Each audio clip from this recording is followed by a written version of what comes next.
Hello everyone, আজি মই তিনি প্ৰকাৰৰ বিস্কুটৰ ৰেচিপি লৈ আহিছোঁ। কৰ্ণফ্লেক্স বিস্কুট, নাৰিকল বিস্কুট আৰু ৰেড ভেলভেট বিস্কুট।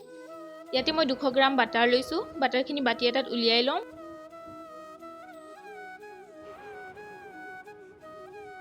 এতিয়া এডাল হেণ্ড বিটাৰেৰে বাটাৰখিনি বিট কৰি লম।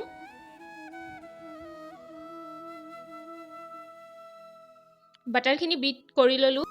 এতিয়া ডাঙৰ কাপেৰে একাপ গুড়ি চেনি দিছোঁ। এইখিনি ভালদৰে মিক্স কৰি লম।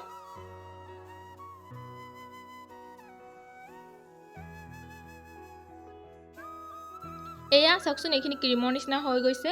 এতিয়া ইয়াতে 2 কাপ আটা দিছোঁ। আপোনালোকে আটাৰ সলনি ময়দাও দিব পাৰে। এচামুচ বেকিং পাউডাৰ দিছোঁ। এতিয়া এইখিনি সানি ডো এটা বনাই লম।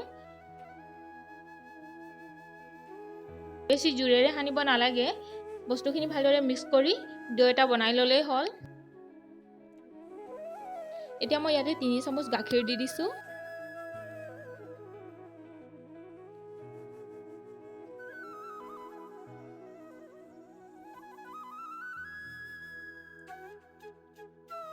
ডোটো হৈ গ'ল। এতিয়া ডোটো 3টা ভাগ কৰি লৈছোঁ। এটা ভাগত কৰ্ণফ্লেক্স বিস্কুট বনাম, এটা ভাগত নাৰিকল বিস্কুট বনাম আৰু এটা ভাগত ৰেড ভেলভেট বিস্কুট বনাম।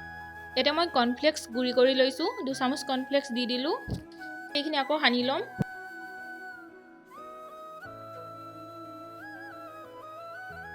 বিস্কুট কেইটা বেক কৰিবৰ কাৰণে ট্ৰে এখন লৈছোঁ। ট্ৰেখনত বাটাৰ পেপাৰ পাৰি ৰিফাইন লগাই দিছোঁ।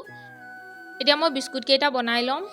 চামুচ এখনেৰে জোখটো লৈছোঁ, তেতিয়া বিস্কুট কেইটা সমান হয়। এয়া বিস্কুটটো বনাই ল'লোঁ। এতিয়া কৰ্ণফ্লেক্সত লগাই দিছোঁ।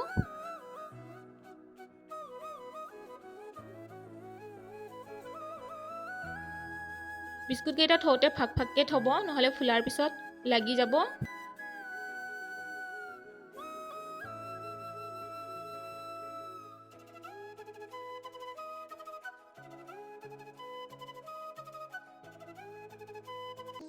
এয়া গোটেইকেইটা বিস্কুট বনাই ল'লোঁ। অভেনটো 10 মিনিট প্ৰিহিট কৰি ল'লোঁ। বিস্কুটৰ ট্ৰেখন দি দিছোঁ। 165 ডিগ্ৰীত 15 মিনিটৰ কাৰণে বিস্কুটকেইটা বেক হ'ব দিম। এয়া বিস্কুটকেইটা ফুলি আহিছে। 15 মিনিট হৈ গ'ল। এতিয়া বিস্কুটকেইটা উলিয়াই ল'ম। এতিয়া বিস্কুটৰ বাতিটো দি দিলোঁ অভেনত। বিস্কুটকেইটা ঠাণ্ডা হৈ গ'লে চাওকচোন।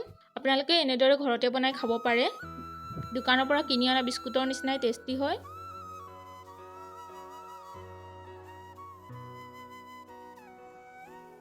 এয়া চাওকচোন, একদম মচমচীয়া হৈছে।